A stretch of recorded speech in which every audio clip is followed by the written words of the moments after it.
Fala, labuteiros! Como é que vocês estão? Espero que todos estejam maravilhosamente bem em mais um episódio do Labuta Podcast, onde hoje a gente está com a honra de estar recebendo o nosso vice-prefeito, Ricardo Coelho. Tudo bem, Ricardinho? Boa tarde aí para todos aqui. Muito obrigado, Antônio, por receber a gente aqui no Labuta. Muitas pessoas que eu admiro e gosto, você já entrevistou, então eu me sinto honrado de estar aqui do seu lado hoje e a gente poder conversar um pouco, falar um pouquinho da minha história, falar um pouquinho de Petrolina e a gente continuar esse papo legal que a gente estava aqui antes das câmeras e a gente poder falar aí para todo mundo e todo mundo que está escutando, tá vendo a gente, conhecer um pouco mais sobre mim, sobre a minha intimidade e também dos projetos que eu estou desenvolvendo e principalmente a gente falar da cidade que a gente ama, a cidade que a gente mora, que é a cidade de Petrolina. Ricardinho, eu sempre gosto de estar perguntando para os convidados aonde essas pessoas nasceram, qual foi a origem delas e por que vieram para Petrolina. Aí eu queria saber de você, onde é que você nasceu? Eu sei que você tem laços familiares aqui, mas você nasceu em Petrolina e o que é que trouxe você a vir para cá? Vamos lá, aí eu gosto de misturar, que todo mundo olha para mim e pergunta do meu sotaque. E no início da política eu achava que isso era uma coisa pejorativa, hoje eu não acho que é o contrário, que Petrolina também, muita gente de fora veio para cá, então realmente esse crescimento demográfico da nossa cidade não foi feito só de petrolinenses nativos, e sim de pessoas que vieram de fora, principalmente nos últimos 40, 50 anos aí. Na essência, minha família toda é daqui, a família do meu pai integralmente é de Petrolina, a gente é Coelho com muito orgulho. Sou neto de Geraldo Coelho e Dona Lourdes, que é de Salgueiro, do meu pai também, Flávio, que é de Petrolina. Só que eu nasci em Recife. A parte da família da minha mãe, ela é de Recife, natural de Recife, mas tinha um vínculo muito grande pela empresa da minha mãe, do meu avô, da parte da minha materna, com Rio de Janeiro e São Paulo. E quando meus pais se separaram, minha mãe foi optar para morar no Rio de Janeiro. Por isso que meu sotaque é bem misturado, mas sou de essência de Petrolina, nasci em Recife, morei no Rio de Janeiro, morei em São Paulo e graças a Deus escolhi Petrolina de vir para cá, de criar minha família, de trabalhar realmente aqui em Petrolina, de viver aqui, que eu acho que tem a melhor qualidade de vida mesmo do Brasil, a gente poder ainda ter oportunidade de negócio, que a gente depois vai falar isso aí, que eu me identifiquei um pouco com você, e falar também que quando eu vim para cá com 27 anos, realmente decidido morar em Petrolina, já formado, já com experiência de ter trabalhado em São Paulo, trabalhado fora do país também, morei fora, morei no Canadá, também uma parte na Inglaterra. Então, assim, tendo essa bagagem e poder trazer aqui para Petrolina, eu já sou muito feliz de estar aqui, de criar minha família, ter minha filhinha, ter minha esposa aqui em Petrolina. Mas, assim, minha essência é petrolinense, apesar de você catar um pouquinho aí de todo canto, trazer essa experiência dos outros lugares e trazer para cá. E eu vou fazer uma analogia um pouco lá para trás. Pô, meu avô fez isso, meus tios-avós fizeram isso, meu pai fez isso, meus tios fizeram isso. Eu vi você entrevistando o tio Augusto, várias histórias maravilhosas que ele conta. Sim. Ele falou isso mesmo, que Dr. Quelê investiu muito nos filhos e nos netos, que todos estudaram fora, todos tiveram oportunidade. Na época se falava em estudar fora, hoje não se precisa mais.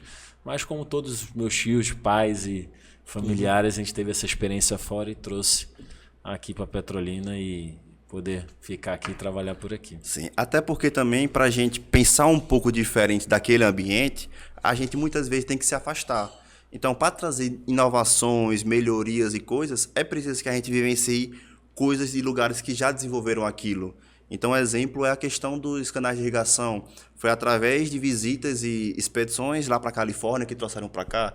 Então, é extremamente importante a gente ter uma experiência de vida fora da nossa região atual. Seja para desenvolver pessoalmente, seja para se desenvolver isso de forma intelectualmente. Uma das coisas que você falou, rapaz, eu só não fui... Eu tô lhe acompanhando na sua volta, eu só não morei no Rio de Janeiro. Aí um dedo em São Paulo, até no Canadá e na Inglaterra também eu tive, por coincidência, rapaz. Que bom. Estamos casando aqui junto as histórias. É bom que troca essas figurinhas aí, como você tava brincando, achando que eu sou um pouquinho velho aí. Ele tá com 28, eu tô com 35, dá pra você chegar até lá ainda. Dá sim, rapaz. Mas vê, Ricardo, Você é um cara que foi para fora, vivenciou, mas tomou uma decisão de vir morar em Petrolina. Qual foi o movimento que você... Primeiro ponto, quando é que você veio morar em Petrolina? E qual foi o movimento de você olhar para Petrolina e dizer, não, eu vou escolher essa cidade para ser a cidade onde eu vou construir minha família? Assim, como voltando, né? A essência de ser petrolinense, então eu tenho uma memória afetiva muito grande da minha infância, de brincar com meus primos, de estar junto do meu avô, de estar junto dos meus tios-avós, de estar aquela brincadeira de estar na fazenda, de estar com bode, desculpa você falar, embaixo do parreiral, achar lindo que meu avô mostrar um negócio, um parreiral de uva, uma mangueira, estar brincando no rio. Então tinha aquela memória muito afetiva aqui de Petrolina. Então isso sempre... você está numa... Vamos dizer assim... Aí tem umas frases que antigamente eu falava o seguinte, eu preferia ser um desconhecido em Nova York do que um cacique da aldeia. E hoje eu penso o contrário, se torne primeiro o cacique da sua aldeia para ser um desconhecido em Nova York. Então, voltar às suas essências, voltar à Petrolina, você conquistar primeiro sua terra para depois você poder conquistar o resto do Massa, mundo. rapaz. Então eu tenho aí depois um pouquinho de velho você vai analisando. Na época, moleque ainda, vou falar assim, 27 anos, é muito novo. Você veio pra cá tem, no caso, 8, 9 anos. Eu cheguei em 2017. Sim. 2017, eu morava em São Paulo, trabalhava na multinacional, trabalhei muito tempo, quase 7, 8 anos no mercado ressegurador e de seguros. Muito de formação, você é economista. Eu sou Relações Internacionais, RI. E como minha faculdade era o curso de Relações Internacionais era dentro da faculdade de Economia, mais 2 anos eu tinha dupla titularidade. Exatamente. Então, eu sou economista junto com Relações Internacionais, mas a base é Relações Internacionais. Tinha essa experiência toda e realmente, vou ser bem sincero, em determinado momento, em 2016 para 2017, aquela crise ali mesmo de Dilma, mercado, aquela coisa toda, ascendi muito rápido dentro da empresa que eu trabalhava na época, saindo assim com 27 anos já, um bom salário, um bom bônus, gerente e tudo, e me vi ali desempregado, a verdade foi essa. Em São Paulo, aí meu pai falou, não, venha para cá, venha para Petrolina, os negócios da família estão aqui, você tem a oportunidade de vir para cá. Eu achava assim meio, né, antiquado, mas hoje eu falo que foi a melhor coisa que aconteceu na minha vida. Vim para cá, tive essa oportunidade inicialmente de trabalhar com meu pai e com o Rodrigo lá na Sete, incorporadora, num momento que foi muito difícil para mim, que eles dois... outra coisa que muita gente não fala, você trabalhar numa empresa familiar não é fácil. Nossa Senhora. Você passar o bastão e você ter a confiança dos mais velhos, que a geração mais nova é competente ou tem ideias novas, é muito difícil. Você, desculpa falar a palavra, é o herdeiro. Herdeiro, desculpa, porra nenhuma. Pode falar? Porra nenhuma. Você passar mesmo por situações, eu acho que você tem que ser trilhado para isso. Então, no início tive muito confronto. Confronto não, né? Muito debate com eles. Então, demorei 4, 5 anos aí para ter uma voz ativa dentro da empresa mesmo e ter o espaço. E isso foi conquistando e trazendo negócio, desenvolvendo, batendo cabeça, vendo oportunidade, trazendo novos parceiros de negócios. Mas também não é fácil você ter quem está nessa geração mais nova aí, que hoje é muito que eu conheço aí nessa nossa geração, uma geração abaixo, que vem de uma empresa familiar e o pai, o avô passar o bastão, é meio complicado. Rapaz, eu posso falar isso que eu vivenciei hoje na pele isso, né? Meu pai tem a empresa dele, também eu estou trabalhando com ele, aos poucos assumindo essa função. Só que, como você trouxe, você tem conflito de gerações, de ideias, de mundos, que muitas vezes você tem que confiar, você tem que conquistar aquilo aos poucos, não é de uma hora para outra, né? Que acontece isso. mas é um processo muito natural que acontece na vida. Então a gente pode tomar escolhas de vou continuar, não vou. Cabe a gente, como um indivíduo, escolher. Não, eu vou querer isso, mesmo com todas essas dificuldades. Que foi isso que você, mesmo sabendo da realidade, porque você sai de uma estrutura totalmente diferente, de hierarquia e tudo, para uma situação que é familiar. Então você tem conflitos de interesses que muitas vezes não é só o preto no branco do negócio, dos números. E as duas coisas casaram muito, assim. Você tem uma experiência de uma hierarquia realmente corporativa. Isso faz também, cria, vamos dizer, o caráter do seu dia a dia de trabalho, para você também entrar no âmbito familiar. Então, assim, acho que a bagagem também que você tem fora para trazer dentro da empresa familiar foi muito importante para mim, poder construir aquilo. Não é fácil, né? Todo dia a gente vai matando um leão, mas... Sim. Ricardo, indo para a questão da parte de desenvolvimento regional de Petrolina, tem alguns estudos que mostram que Petrolina cresce a ritmos muito acelerados, chegando a 40 mil habitantes por ano aqui na cidade. Então você vê que cresce muito. E a cidade, quando você abre o mapa, você começa a observar que está começando a não ter mais para onde a cidade crescer, em termos laterais. Então o próximo movimento é horizontal. E isso é uma coisa que até então a gente começa a ver vários prédios sendo construídos, mas é um movimento que se uma pessoa veio 10 anos atrás de Petrolina e vem hoje, ela é outra cidade, é outra estrutura em relação a essa parte de prédios. Eu queria saber de você, como é que você enxerga, com essa experiência sua morando fora, qual é o avanço de Petrolina?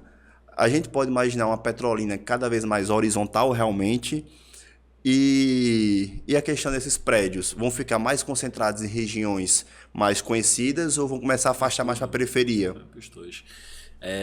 Voltando assim, até para o gancho que a gente está falando da minha vida, tudo, eu acho que essa expansão econômica e demográfica dos últimos 15, 20 anos da cidade, acho que todo mundo surfou por isso. Então eu cheguei no momento de 2016 que a gente estava num crescimento, e eu acho que as oportunidades de negócio, oportunidades que eu tive aqui nesses últimos anos, esses últimos 8 anos, eu acho que eu não teria no capital. A gente está vivendo um momento econômico muito bom para a região. Eu vou roubar um pouco do discurso aí de Miguel, que eu acho que a nossa grande vantagem é estar longe de Recife. Então, assim, a gente está longe de Recife, a gente é a capital daqui do sertão mesmo, a gente é a capital do Vale. E a gente sempre faz paga pesquisas, né, de mercado e tal, para poder ver como é que é o cenário econômico, quais são os produtos que a gente vai lançar. E me destacou na última agora, foi até mês passado, eu recebi um pessoal de São Paulo. Primeiro, o pesquisador ficou maluco, olhou assim e falou: que cidade é essa que eu não conheço? Que tudo aí dá certo, os números que eu estou pegando aqui, que eu estou impressionado. E uma coisa que me chamou muita atenção nessa projeção que ele mostrou, até eu queria entrar um pouquinho mais ali, depois com calma com ele, para entender qual foi o panorama que ele usou, porque acho que tem muita coisa... As métricas, né? Eu acho que tem muita coisa de inteligência artificial que as pessoas usam hoje, de vários bancos de dados, que ainda cada vez mais faz essa compilação de dados para poder apresentar. Então, assim, foi um panorama muito real e muito abrangente. E nele ele me apresentou uma coisa que, dedicando no final, que achei muito interessante, que Petrolina hoje ela é independente. Como assim? Assim, economicamente. Ela não depende só de um setor e ela não depende das outras capitais. Então, exemplo, a gente acha que a gente depende só do agro. Não, o agro hoje, mesmo se tiver uma crise no agro, a gente não tem uma crise na construção civil, não tem uma crise no setor de serviços, não tem uma crise no setor médico. Então, assim, é muito bem dividido hoje a economia regional da cidade. Então, mesmo se tiver alguma crise em algum setor, a gente é economicamente independente. Isso que quando ele mostrou o panorama, eu falei: eita, peraí, isso aqui é legal, então, isso aqui é bacana. Então, hoje, a gente é economicamente independente, a gente não depende só de um setor da economia e não depende também das capitais. E a gente vai ter esse boom, eu acredito ainda mais assim, nos próximos 10 anos. Eu vejo as pesquisas lá, meu pai brinca, as pessoas brincam. Inclusive ontem a gente estava no almoço, aí meu pai falou: não, quando Simão e Ricardo entregar aí, Petrolina vai estar com 600 mil habitantes. Eu falei, não, pai, 600 mil habitantes é 2040, a projeção que está mostrando. Mas do jeito que a cidade está crescendo, em 2028 já tem 600 mil habitantes. Eu falei, tá bom, se você acredita nisso. Então, assim, tem esse crescimento, então tem que entrar um pouco, você entrou um pouco na questão imobiliária, mas ela está muito casada na economia. E hoje eu tenho um discurso muito grande por estar um pouco do setor. Estou no setor público hoje. Então, esses investimentos que estão sendo feitos na cidade. Então, nas últimas gestões, aí, principalmente a gestão de Miguel, ele botou mais de 1,2 bilhão de investimento na cidade. Então, duplicação de viaduto, infraestrutura, equipamentos públicos. Isso dá uma injeção muito grande na cidade. Né? O cara que vai investir, vai botar um comércio, ele está vendo que foi duplicada ali a via, que a via está bem cuidada, aqui vai ser um lugar próspero, o cara vai fazer um investimento privado. Então, se não tiver um investimento público, você não tem investimento privado. O público puxa o privado, né? Exatamente. Casa, né, os dois. Sim. Tem uma história que eu ouvi, que passou na internet, que é bem famosa, que eu gosto de trazer uma analogia para o cidadão comum, vou dizer assim. Que é uma história de um prefeito japonês que ele decidiu fazer uma muralha de 15 metros contra tsunamis. E acabou que todo o padrão em volta era de 7 ou 8 metros de altura, o muro para tsunami. Quando ele fez o muro, o pessoal chamou ele de doido, disse que ele não sabia o que fazer, que estava gastando dinheiro público à toa, não sei o quê. Enfim, o cara morreu como o pior prefeito da cidade que fez um elefante branco. Contudo, se eu não me engano, foi em 2007 que ocorreu do tsunami. Todas as vilas costeiras elas foram erradicadas, menos a vila que o prefeito doido fez o muro de 15 metros. Então, muitas vezes, para você visualizar o futuro, e assim, foi o que você falou, ele pegou dado, ele pegou números e viu, historicamente, a gente tem certas tsunamis que chegam até a altura a cada 100 anos, mais ou menos. Então, foi um estudo que ele fez dizendo, se eu não fizer isso, vai dar merda na minha cidade, então preciso proteger. Ele foi duramente criticado pela população até a sua morte por conta dessa obra. Então, eu vejo que muitas vezes o poder público ele pega uma visão errônea do que é feito. Então, às vezes, vocês, eu falo no sentido de poder público, faz investimento pensando 10, 15, 20 anos, como é a questão da Transnordestina, como é a questão dos viadutos, e o pessoal acha que aquilo não funciona. Mas quando vê, precisa daquilo para não ter um estrangulamento lá no futuro. Então, dentro dessa analogia que você já vivenciou e enxerga, quais foram as obras que a gente teve aqui que trouxe um marco importante e quais são as obras que vai vir que tem que ter um marco importante também? Quando você entrou aí de Transnordestina, então assim, a gente está ganhando um grande... voltando ao que você falou, você vai ter a gente vai ter um investimento aí, eu e Simão, nesses próximos 3 anos, de mais ou menos de R$1 bilhão. Então, mas esse R$1 bilhão injetado na cidade, onde tudo vai realmente prosperar em volta.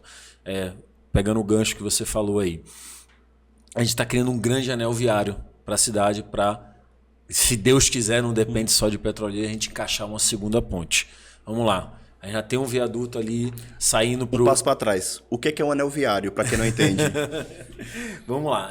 Todas as entradas da cidade hoje vão estar duplicadas. Então você vai vir pela cidade, pela entrada de Recife, ela está duplicada, que inclusive você entra ali na rotatória do Trevo para poder entrar pela 7 de setembro, para atravessar pela Transnordestina, você vai estar...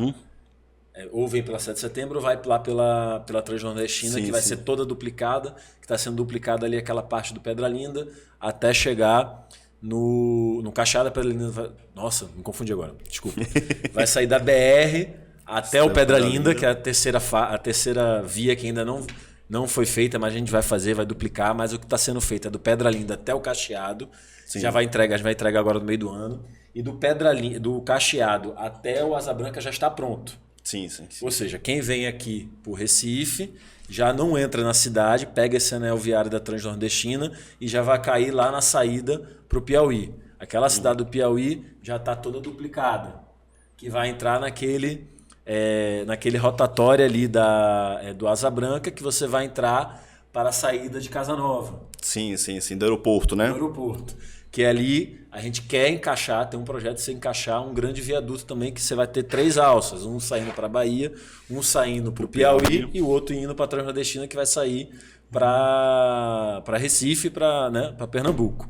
E você vai ter aquele anel que já foi duplicar, na outra saída daquela rotatória, que você vai estar saindo para Mário Rodrigues Coelho, que lá na frente você pode encaixar uma ponte para Juazeiro. Então você fez um grande anel viário, saindo para todas as saídas da cidade sem entrar dentro da cidade. Nem de Petrolina, nem de Juazeiro, né? Então, assim, a gente falar e realmente os nossos gestores, etc., pensaram muito além. Isso começou a se falar em plano diretor na década de 50, 60, com Brasília. Ninguém se falava em plano diretor, ordenamento da cidade, não falava em coisa arquitetônica, urbanismo. E lá na década de 50, 60, a Petrolina já teve seu primeiro plano diretor. Pô. Então a cidade já foi pensada desde a década de 50 para a expansão que ela está vindo hoje. Então, assim, uma cidade que já vem sendo projetada nos últimos 40, 50 anos aí, sempre com o plano diretor dando as diretrizes da cidade para o crescimento dela. Trazendo uma clareza mais para o público, que eu sempre gosto de estar falando para o pessoal, para meus amigos, é a questão justamente de comparar Petrolina e Juazeiro. O que é que aconteceu com Juazeiro? Era uma cidade muito mais desenvolvida que Petrolina, tanto é que Petrolina era a passagem para Juazeiro, e acabou que Juazeiro não fez plano diretor. Petrolina foi precoce, vamos chamar assim, e fez o plano diretor antes. Naquela época fazia sentido você ter rua estreita, porque passava um animal, uma bicicleta, você não tinha uma visão de carro, de expansão. Então, como o Juazeiro não pensou no futuro e expandiu, hoje a gente tem um centro de Juazeiro muito adensado. As ruas, as casas, que você tem um certo problema urbano, um problema de ordenamento urbano ali, coisa que você não vê em Petrolina. Então, isso para mim é o melhor exemplo do que é uma cidade sendo projetada para o futuro e uma cidade sendo construída para o presente. Exatamente. E você também você tentar seguir o plano, né? Muita coisa, é muito difícil também você ter. A gente teve um crescimento muito rápido da cidade nos últimos anos e você realmente, se não tivesse feito essa revisão do plano aí em 2022, que a gente sempre fala de 15 a 20 anos, eu acho que vai ter que ver até antes, porque eu acho que daqui os próximos 10 anos a cidade já é outra. Então tá sempre em cima para ver que se realmente as pessoas estão respeitando a parte urbanista, se as pessoas estão respeitando os locais de construção, se realmente o plano está sendo colocado em prática. Sim, sim. Primeiro ponto. E se você comparar um pouco de Juazeiro para Petrolina, você falar, acho que políticas públicas muito bem empregadas nos últimos anos. Então, assim, como você falou, você tem uma cidade que foi projetada, uma cidade que foi ordenada, uma cidade que foi pensando sempre um pouco além do seu tempo, do que ela... Você fala, alguém doido lá atrás pensou nisso, só que depois passou 15 anos, o cara não era doido, o cara era visionário. Então, assim, realmente é uma cidade que sempre se investiu no crescimento dela, sempre na parte de infraestrutura, sempre na parte de educação. Então, como a gente vê, a FACAP, a Univasf, então sempre trazer coisas para a cidade no potencial dela. Eu vi uma entrevista de Guilherme Coelho, uma certa vez, que ele falava que um dos grandes avanços que ocorreu na nossa região foi o detrimento da chegada da Univasf aqui no Vale de São Francisco, que trouxe uma universidade federal para ter pessoas formadas aqui na região para poder empregar. Mas o ensino e o estudo e o conhecimento que a gente aprendeu a ter, hoje muitas vezes não vale demais muita informação, muita coisa, não tem muito mais valor com a tecnologia, com o avanço que a gente tem. E por outro lado, eu vejo que por esse lado acadêmico, essa área médica, a gente está indo muito bem. Mas a gente ainda não conseguiu avançar a passos largos nessa parte mais da tecnologia, da economia 3.0, 4.0, que é a questão de inteligência artificial, que é a questão de sites, aplicativos, enfim, um porto digital da nossa região. Então, Ricardo, não estou falando agora... Oi? Não, você vai falar uma coisa que eu adoro. Eu não estou falando agora no seu mandato como vice-prefeito, mas estou falando daqui a 5, 10 anos no futuro. Como é que a gente, petrolinense, ou pessoas que querem vir para cá, a gente pode estar desenvolvendo a nossa região para ser um porto digital do interior, vamos chamar assim, né? Porto digital do Recife.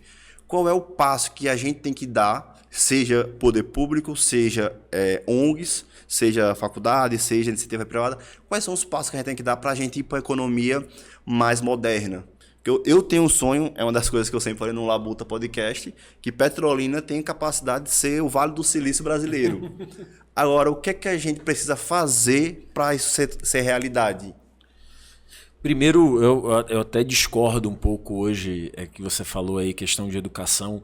Eu acho que as pessoas são muito imediatistas hoje. Tudo bem, simplesmente só o dado ali, só a informação, não tem tanta valia como era antigamente. Hoje você tem que saber captar, estudar aquilo e transformar, compilar os dados, né? Vamos dizer assim, né?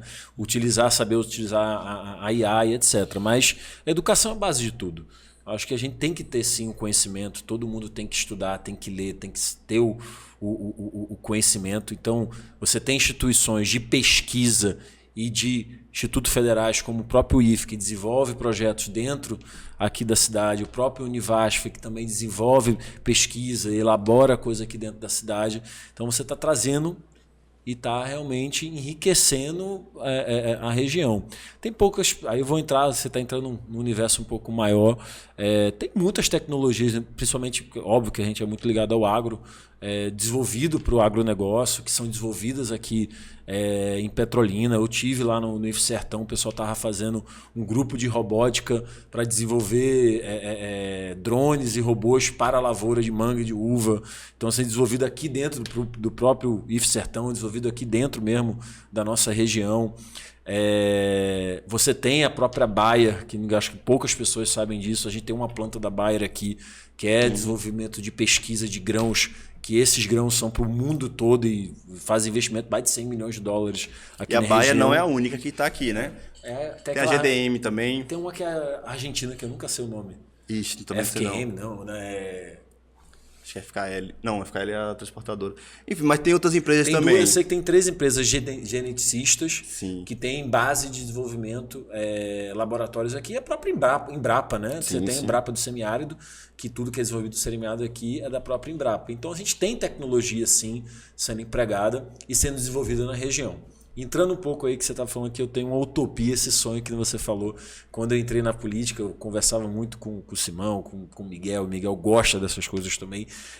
E eu tinha um projeto ali que era muito para fomentar, porque o município ele não dá muito incentivo fiscal, né? Quem dá mais é o governo do estado, mas a gente podia dar um incentivo fiscal, por exemplo, de ISS, decretar uma zona de incentivo fiscal e de adensamento, por exemplo, pegar a Petrolina Antigo ali, como foi feito no Porto Digital, no Recife Antigo, e dar incentivo de ISS para desenvolver empresas de tecnologia e desenvolvimento de software naquela região. Então, empresas poderem sediar lá naquela região da Petrolina Antiga, trazendo um desenvolvimento, trazendo as pessoas de volta para o centro, sendo que com desenvolvimento de tecnologia, desenvolvimento de capital, gerando renda, esse tipo de coisa. Sim.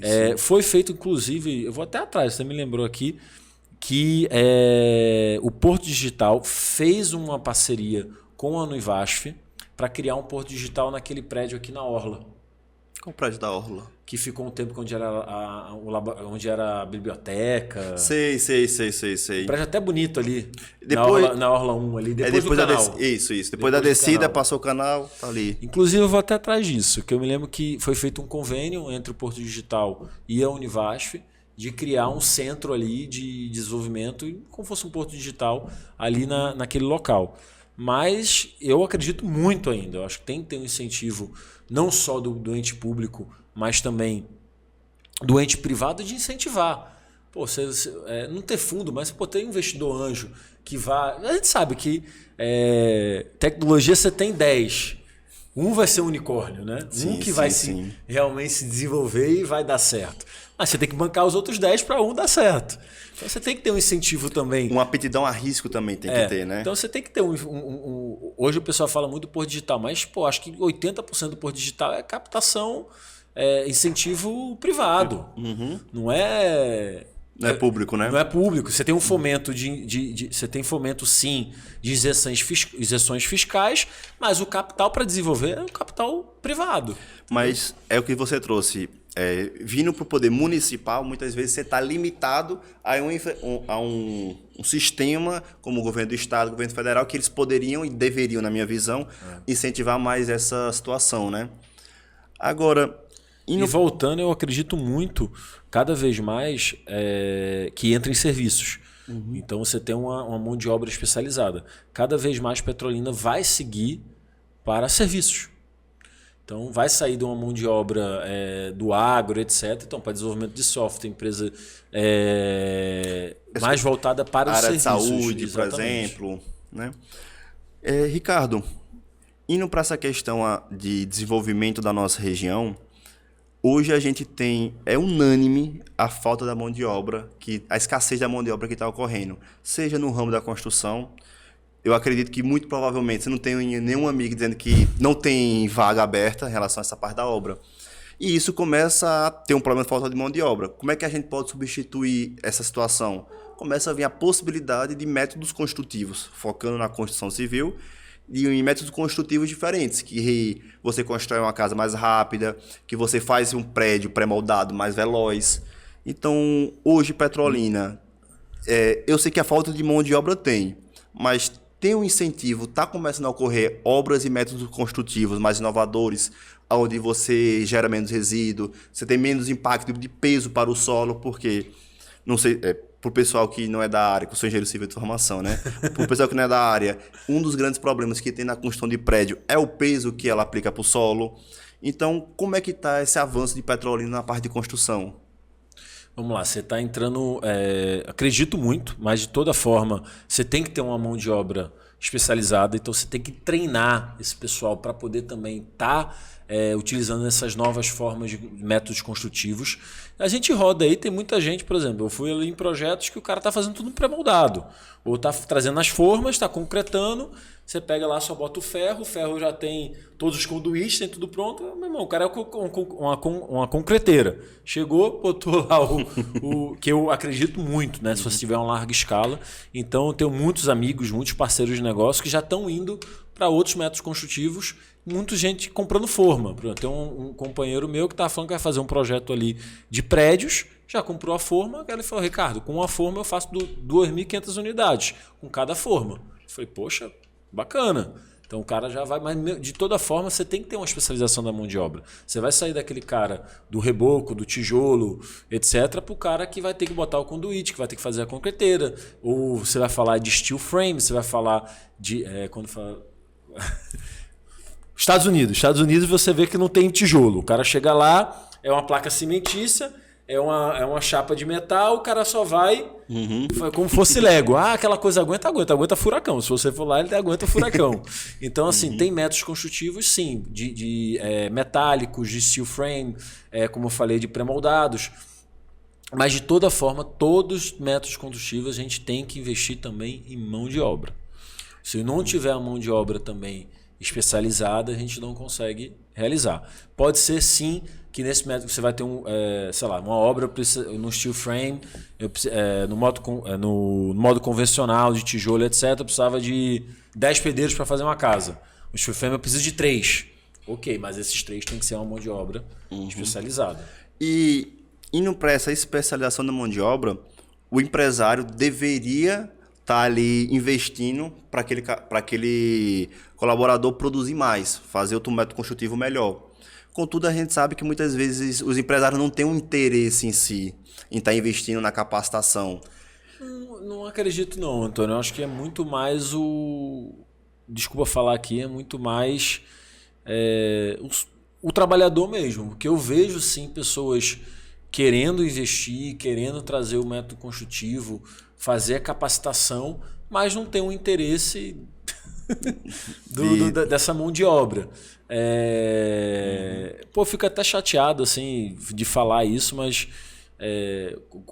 converso muito lá com Bruna Ruanda da AGE, o próprio pessoal lá da fundação, que Miguel fez um projeto muito bacana lá agora do Universo Criativo, de dar cursos de graça, e eu conversando até com o pessoal do Sebrae, dessas empresas que fazem essa capacitação mesmo do empreendedorismo, a quantidade de gente que inicia os cursos e não termina. Tem a oportunidade de ter o curso gratuito, de ter realmente aquela ferramenta, de ter aprendizagem, de tirar o seu certificado, de ter o aprendizado, e a pessoa não conclui. Não tem o interesse mais da pessoa de concluir. Eu posso até ser um pouco drástico estar falando isso, mas você vê muito acontecer muito isso, a falta de interesse das pessoas também de concluir. Então, assim, não é uma questão só de falta de mão de obra, eu acho. Eu também acho um pouco Do querer. do querer, entendeu? A Sim, gente volta sim. um pouco da nossa geração de imediatismo, do cara querer tudo na hora e tal, mas acho que você tem que viver o processo. Tem. Quando a gente não vive o processo, a gente fica manco de alguma coisa, né? Em relação a isso. Mas aqui a gente tem muita oportunidade, a cidade em todos os segmentos. Petrolina está numa expansão econômica, demográfica. Eu falo tudo hoje. Se você quiser fazer um carrinho de espetinho, tem gente para comprar, entendeu? Então, assim, todo tipo de. Eu adoro ali, eu fico com o Bruno Ruanda na AGE. Quando antes do meu gabinete ficar pronto da prefeitura, eu fiquei um tempo lá na AGE. E, pô, chegava de gente, assim, microempreendedor mesmo, aquele cara do MEI, do bolo, do artesanato. E você via aquele incentivo ali, e o cara, ganhando dinheiro, dando sustento, ganhando mais dinheiro até, inclusive, que pessoas de carteira assinada aí. Sim. Como vamos dizer assim, em funções administrativas, né? A gente teve aqui no Labuta uma empreendedora fenomenal que é a Andrea, da Lideia, que faz aquelas tortas de canela. Que é maravilhoso, eu conheço demais. Cara, o que é que ela fez? Ela se especializou em um produto no primeiro momento, onde que esse primeiro produto deu para ela uma escala de produção, onde hoje o menor dia que ela vende é 120 bolos. E é maravilhoso o bolo dela. É uma delícia. E outra coisa, você ia lá, era arcaico. Você chegava, acho que era o filho dela, não tinha WhatsApp, não tinha nada. Era um caderninho que ela ia anotando os pedidos no caderno para poder fazer a entrega. E hoje tá lá, capacitada, com sistema, expandindo e tal, fazendo produção, né? Então você vê que Petrolina, para quem queira se dedicar, entender que não é um serviço de 2, 3 dias, demora, filho. Tem que ir pra labuta, né, rapaz? Pra labuta. Tem E oportunidade. Sim. Ricardinho, puxando um pouco a sua formação em RI, a nossa região do Vale, principalmente Petrolina, tem uma certa ligação muito forte com essa questão da exportação. A gente tem até um aeroporto internacional onde a gente chega a exportar produtos para fora em via aérea. Por exemplo, nossas frutas, manga e uva, vira e mexe a gente ocorre isso. Qual é o cenário que você enxerga que, vou dizer assim, Petrolina, mas a nível Brasil, que a gente poderia estar melhorando a nossa capacitação e investimento para que, seja via aérea, seja via terrestre ou via portuária, a gente consiga expandir mais essas nossas relações internacionais, seja para vender fruta, seja para comprar algum produto, algum insumo. Como é que a gente está nesse desenvolvimento e o que é que a gente precisaria desenvolver mais? Engraçado você falar que eu acho que Petrolina hoje tem uma comunicação muito mais internacional do que nacional. A gente depende muito mais do mercado internacional do que o mercado local. Tanto que você pode ver que nas crises que teve aqui, inclusive na pandemia, não foi tanto afetado. Porque a gente tem uma conexão muito mais mundial do que local. Então essa conexão sempre foi muito forte, eu concordo com você. É muito forte e sempre foi muito estreita. Então, tanto que a gente tem tantas pessoas de fora, o pessoal do Chile, pessoal colônia japonesa, pessoal da Europa. Então tem muita gente aqui que veio para Petrolina e tem essa conexão de comércio para fora. Você está entrando um pouco mais de modal, a sua pergunta. Eu acredito, aí é uma opinião minha, Ricardo. Quando eu penso, hoje a gente está...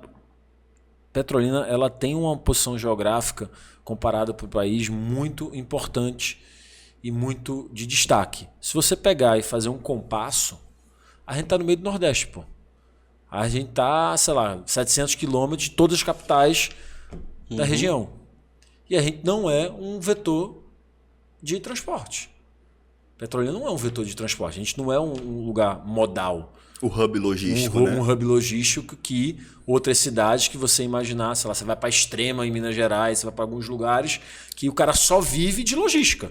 E Extrema não é uma cidade tão grande assim não, né? Não, é porque ali tem um incentivo também fiscal. Mas Extrema ali é mais colado com o Rio de Janeiro, São Paulo e Minas Gerais. Está no meio do Sudeste. Mas foi uma cidade que investiu muito no hub de logística e investiu também nas questões de isenções fiscais.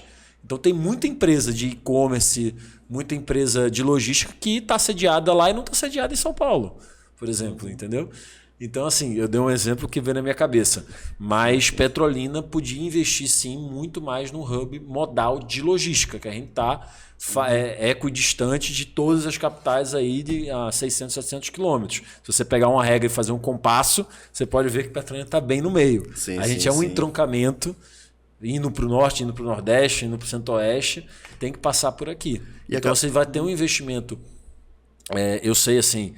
Essas empresas de logística que estão vindo para cá, eu já escutei o pessoal da própria Shopee tava querendo comprar um terreno aí no Distrito Industrial para poder montar o centro de distribuição da Shopee aqui. O pessoal do Mercado Livre também estava interessado em vir aqui para Petrolina. Então, assim, a gente poder investir um pouco. Aí voltando, né? Investimento público, fazer esse anel viário, saídas de toda a cidade sendo duplicada. A gente vai ter realmente mais um vetor que seria um vetor de hub logístico, podendo comunicar aí tanto com o Brasil como para fora, né? Sim, sim, rapaz. E é uma coisa que realmente eu fico pensando e refletindo nessa parte logística, que acaba que quando você... assim, qualquer área, a logística, o DMT, é a coisa mais importante, que é a distância média de transporte. Então, quando a gente mais conseguir reduzir isso, deixar um formato mais efetivo, isso favorece mais a nossa região, né? Agora, indo para essa questão dos modais viários, modais que existem de transporte, a gente tem a questão de transporte de passageiros, que hoje, para você ir para Recife, ou você vai de carro, ou de ônibus, ou de avião. E hoje avião é um preço que eu também não entendo. Eu não consigo entender, cara. Hoje eu tô fazendo pós em São Paulo e, cara, é muito mais barato ir para São Paulo do que para Recife. Eu não consigo entender isso. Tu consegue me trazer alguma solução, alguma elucidação? Porque é uma coisa que não faz sentido. 3.000 km ser mais barato do que 700 rodar. Aí eu acho que é o famoso oferta e demanda. A verdade é essa. Tem uma única companhia aérea trabalhando uma única rota. Então, acredito... E eu, como vou muito a Recife praticamente toda semana, o voo sempre tá lotado, cara. Sempre tem gente. Então, tem aquela coisa... tem mais demanda do que oferta. Então, ele vai cobrar o preço que... Então, não faz muito sentido, né? Para mim, também não faz sentido. Já fiz muito por exemplo, de ir para São Paulo para depois ir para Recife, por exemplo. Que é mais barato do que você ir direto. E como um poder público pode... Assim, isso é uma questão privada, mas existe algum formato do poder público apertar? Isso estou falando municipalmente isso. Ou é estadual ou é federal? É estadual. Tinha uma briga, não. Antigamente a Avianca tinha isso. E quando a Azul pediu para fazer o hub em Pernambuco, foi concedido a ela que era a isenção do ICMS do combustível. Uhum. Então, por exemplo, Petrolina antes, se eu não me engano, a Avianca tinha isso aqui em Petrolina. Então era vantajoso ela fazer a rota para Petrolina porque ela abastecia aqui com isenção de ICMS no combustível. Entendi. Então isso consegue reduzir drasticamente a questão de tarifa, operacional, esse tipo de coisa. Então isso era uma coisa que eu sei que sempre bateram lá atrás até para... Foi tirado? Foi tirado. Foi tirado. Rapaz, Raquel Lira, me ajude aí, rapaz. Ajude a gente, rapaz. Estamos precisando aqui trabalhar, né? E você vê, aí você vai entrando, por exemplo, você teve um fomento... A gente fala muito do investimento que foi feito no aeroporto. Pô, o aeroporto é uma concessão, era CCR, agora é nova... não sei agora, não veio na minha mente aqui, mas era antiga CCR. Só mudou o nome. A CCR vendeu para uma empresa mexicana. Entendi. E um desse hub foi Petrolina. E ela botou 60 milhões, dentro do aeroporto. Então, expandiu o pátio para receber os aviões, expandiu a parte interna. A parte interna. Então, assim, para quê? Para poder receber mais voos. Sim. E hoje a gente não consegue essa questão também aí um pouco mais tributária, questão mesmo mais de incentivo e interesses, vamos dizer assim, do poder estadual, poder federal, não sei de quem mas assim, você tem um investimento. E outra coisa, não é só Petrolina atendido. Você vai para São Paulo, você entra no avião. Antigamente você conhecia todo mundo. Você não conhece. Por quê? O cara que vai para Jacobina, o cara que vai para Paulistana, o cara que vai para Picos, o cara que vai para Afrânio Dormentes. Irmão, num raio de 300 quilômetros, o aeroporto que tem é Petrolina, A gente não atende só Petrolina.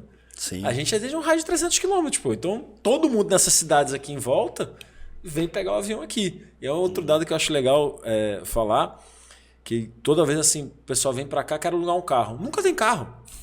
É justamente por causa disso, porque o cara que vem para cá, vai para Santo Sé, vai para, sei lá, qualquer cidade dessa aí, o cara vai pegar o carro, vai alugar o carro aqui em Petrolina. Sim, sim, sim. Então a demanda, Cara, mais uma vez, é maior do que a oferta, né? essa parte de carro, a gente trabalha com carro também, e a gente tem locadora de veículos, só que a gente foca mais em pessoa jurídica. Então, cara, a quantidade de gente que pede, fala, rapaz, você tem carro para alugar? Eu falo, não, rapaz, a gente tem preferência assim e tal. O pessoal, mas pelo amor de Deus, eu não tô conseguindo achar mais. Não tem carro aqui para atender. E aí, o que é que eu faço? Aí acaba, infelizmente, mas é assim mesmo. São os progressos e os regressos de um avanço de uma cidade. Mas, Ricardo, voltando um pouquinho, um ano e meio atrás, você participou da sua primeira campanha como um pré-candidato a vice-prefeito, correto? Queria saber um pouco de você, cara. Como é que foi essa sua experiência de primeira viagem, vamos chamar assim, na política, botando a sua cara ali? E também até imagino essa crítica que você recebeu em relação ao seu sotaque. Como é que foi essa experiência para você? E como é que tá tanto da campanha, quanto foi essa experiência de primeiro ano de mandato? Para mim, acho que a maior dádiva e maior presente, sei lá o que foi, que eu posso dizer, de ter entrado realmente na vida pública, de ter botado meu nome, minha vida à disposição, porque muda, a chave muda, não é a mesma coisa do que era antes. Então você não tem mais hora, não tem mais tempo, de vez em quando a família fica até um pouco afastada. Minha mulher briga muito comigo, né, Raiane? Minha filha linda tem 1 ano e 2 meses e a gente se propõe a trabalhar pela cidade, pelas pessoas. E é um propósito de vida. O pessoal fala muito de trabalho, de política e tal. Cara, é um propósito de vida. Você vai servir a sua cidade, você vai servir a sua população. E foi... Não é que vou falar que foi por acaso, porque eu sempre gostei. Se eu começar a passar lá para trás... É que eu tô pensando aqui também. Não, passando lá para trás, eu vou falar, poxa, eu fiz RI por quê? Porque relações internacionais. Pô, eu sempre tinha esse viés político. Pô, eu gostava disso. Na minha faculdade eu tive oportunidade, meu presidente, o meu diretor, e eu sentava com ele direto, era o Rubens G. Cooper. O Rubens G. Cooper foi do MRL, participou, ele foi ministro na época de FHC e de Itamar, e ele foi um dos responsáveis também do Plano Real. Então, assim, eu vivi um ambiente ali de faculdade, e eu falei, por que eu escolhi esse curso, entendeu? E eu falei, sempre tinha política ali um pouco por trás, sem eu saber. Vim aqui para Petrolina, sempre acompanhei meu avô, vida toda dele política, mais de 50 anos, de Geraldo Coelho, né? Mais de 50 anos de vida pública. Sempre, quando era criança, de estar dentro de um carro com ele, estar no interior, furando um poço, aquela lata d'água, eu achava máximo aquilo, uma adutora, aquela coisa toda. E acho que aquela coisinha sempre ficava aqui dentro e eu não externava. Eu tive a oportunidade do último ano de vida de morar com ele. Isso sou muito gratificante mesmo, muito feliz de ter essa oportunidade de ter morado com ele. Morei na casa dele. Ele se foi, mas as histórias, o que ele deixou, ficou comigo. Aí sempre participei, então, com o Miguel, todas as eleições, de Antônio, de Fernandinho, dessa geração que veio aí, sempre por parte de trás, mas nunca como atuante. E incrível que pareça, essa conversa começou internamente por plano diretor, imagina. Meu tio e o pessoal da classe de construção civil falou, a gente precisa de um representante que vai representar a classe no poder público. E veio a ideia, Ricardo, vamos lançar Ricardo como vereador. Na época eu entrei no candidato de pré-vereador, a pré-campanha como vereador, pensando muito mais no plano diretor, imagina. Entendi. Aí, óbvio que arregacei as mangas, fui para cima, fui atrás dos amigos do meu avô, fui realmente trabalhar, trazer esses amigos que eu fiz aqui em Petrolina, e veio na última semana antes de lançar a chapa mesmo de Simão, né? Você sabia? Quando você se inscreveu, quando você foi lá fazer a filiação, você já sabia que era o vice? Eu falei, não sabia, pô. As coisas aconteceram e se casaram, graças a Deus. Sim. A ideia inicial era você ir para vereador. Para vereador, exatamente. A minha ideia era essa. Não sei se é coincidência da vida, mas no dia que eu me filiei no dia 5 de abril, o dia do aniversário do meu avô, depois que eu fui pensar nisso. Me filiei no União Brasil, que era... Ele foi a vida toda EPFL, a Arena, aquela coisa toda. Sim. Que o EPFL virou DEM, né? E o DEM virou União Brasil. Aí eu falei, pô, será que são coincidências da vida, né? Mas vamos passar por isso. De 5 de abril eu me filiei, continuei até junho, né? Julho ali, que quando veio o convite de Simão e de Miguel de formar essa chapa para ser o vice-prefeito junto de Simão. E, cara, foi acho que o maior turnover da minha vida aí, de tudo. E eu sou muito grato, a gente fez uma campanha muito bonita, muito tranquila, eu já rodava a cidade toda, mas eu amava aquilo. 5 horas da manhã estava nas fazendas, ia no interior, que eu adoro, que eu sempre vou, todo final de semana vou comer uma galinha, vou furar um poço, vou falar com alguém no interior. E a gente veio vitorioso, né? Veio aí realmente mais de 100 mil votos, 107 mil votos. E foi assim, agora confiaram na gente, né? Agora a gente tem que entregar. Então esse último ano agora foi mais de afirmação e de entregar o trabalho que o pessoal confiou lá na eleição. E o primeiro ano de mandato, como é que foi teu desenrolar nisso? E assim, para quem não entende, qual é a função, qual é o papel de um vice-prefeito? Qual é a construção que tem nisso? Se você for no pé da letra, é só na ausência do prefeito, né? Mas, brincadeiras à parte, eu fiz questão, então foi um acordo, óbvio, junto com o Simão, com o grupo todo, com o Miguel, com o Antônio, com o Fernandinho, de ser atuante. Então, ser uma pessoa jovem, uma pessoa realmente capacitada, uma pessoa que tem o conhecimento todo, de estar presente e estar trabalhando junto do grupo. E a gente hoje é uma cidade, voltando, o Petrolina é uma cidade extensa. A gente, como eu falei, vai fazer um investimento de mais 1 bilhão aí nos próximos 3 anos. E sozinho, com os secretários, e só Simão ele não consegue dar conta. Ele está aí 24 horas na rua, não sei como, de vez em quando eu olho e falo, não é possível. Ele fez a operação agora, eu falei, pô, Simão, vai descansar, pô, não precisa também estar o tempo todo na rua e tal, mas ele gosta e a gente se deu super bem.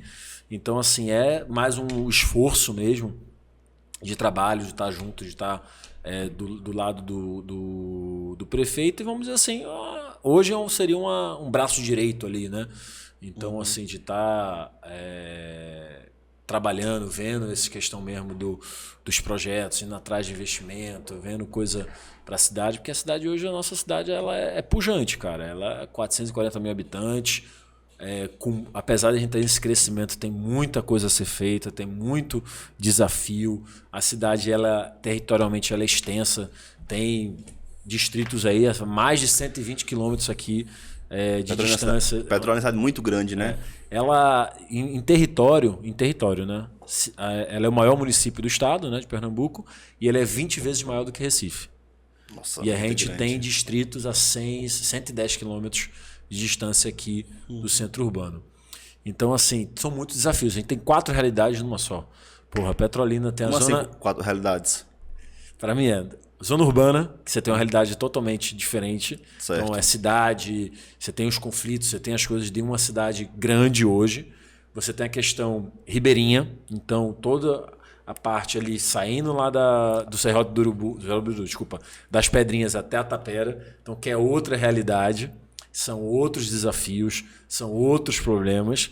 Você tem a questão do Sequeiro, que é a zona rural nossa, também são outros desafios, outras distâncias, é muita questão de estrada, muita questão de água, que ainda tem um desafio muito grande, questão de saúde também, educação, porque os lugares são muito distantes um do outro.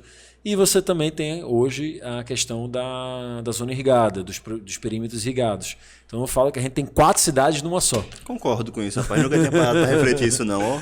Então, assim, você está trabalhando, atuando junto com a gestão, né? Então, assim, sendo mais um gestor, né, do lado do prefeito.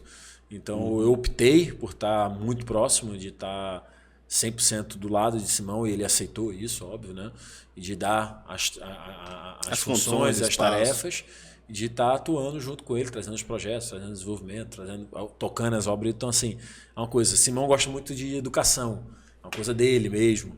Eu sou aquele cara, eu gosto do plano diretor, eu gosto da Sedurbis, eu gosto de obra, eu gosto de estar ali com Jacobina, eu gosto de estar com a AGE ali, de empreendedorismo. Então, uma coisa que você tem aquele viés, eu acabo puxando um pouco a bandeira ali para aquelas coisas que eu gosto, né? Então... E quando a gente faz...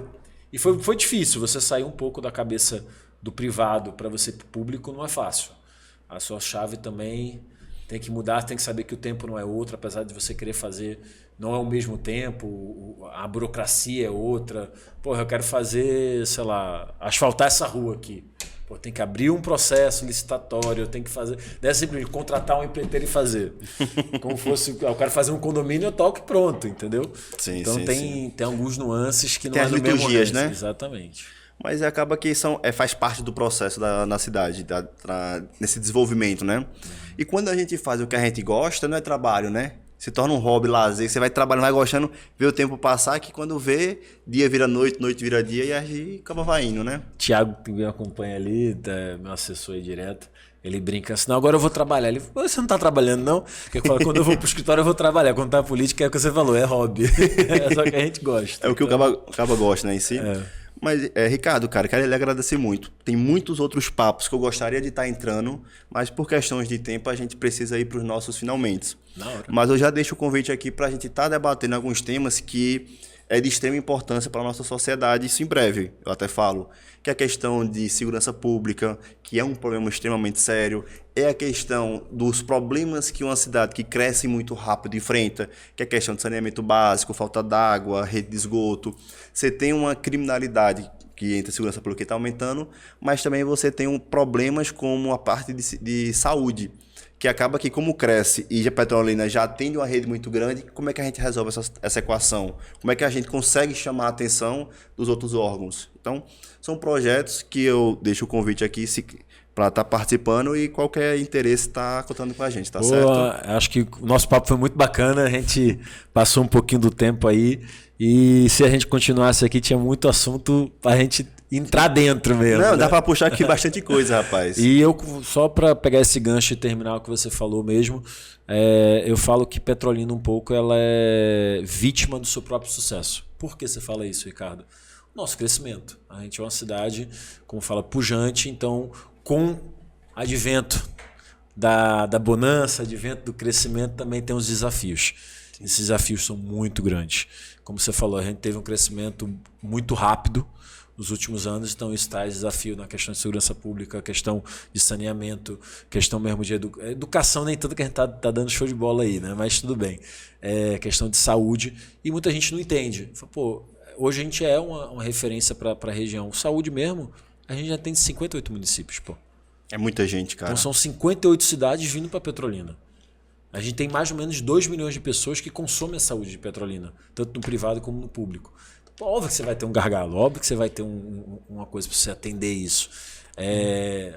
E são das oportunidades, ou dos problemas que geram as oportunidades para a pessoa empreender, se desenvolver. Então, é o que eu falo para o pessoal. Viu um problema, não olha como problema, olha como uma oportunidade de aprender, se desenvolver, de capacitar. Que é assim que a gente evolui. Se vê um problema, é difícil, é um problema dos outros, como é que vai melhorar, como é que vai avançar, né? No problema tá a oportunidade, concordo com você. Exatamente. Ricardinho, você gostaria de deixar uma mensagem para alguém, algum recado, alguma coisa nesse sentido? Eu quero agradecer aqui, obrigado mesmo pela oportunidade, teremos outras oportunidades de poder estar conversando, falando de outros assuntos. Se Deus quiser. Acho que a pessoa que me conheceu um pouquinho, eu um pouco acelerado do jeito que eu sou, mas porque eu sou entusiasta mesmo, gosto de ficar falando e me empolgo e começo a matraca não para. E a gente começou a nossa conversa, eu vou encerrar com ela, que eu me identifiquei muito da sua história que você falou do Labuta e eu me coloco muito no lugar. Você começou o Labuta vendo as oportunidades que tinha em Petrolina, na nossa região, valorizando a nossa cidade.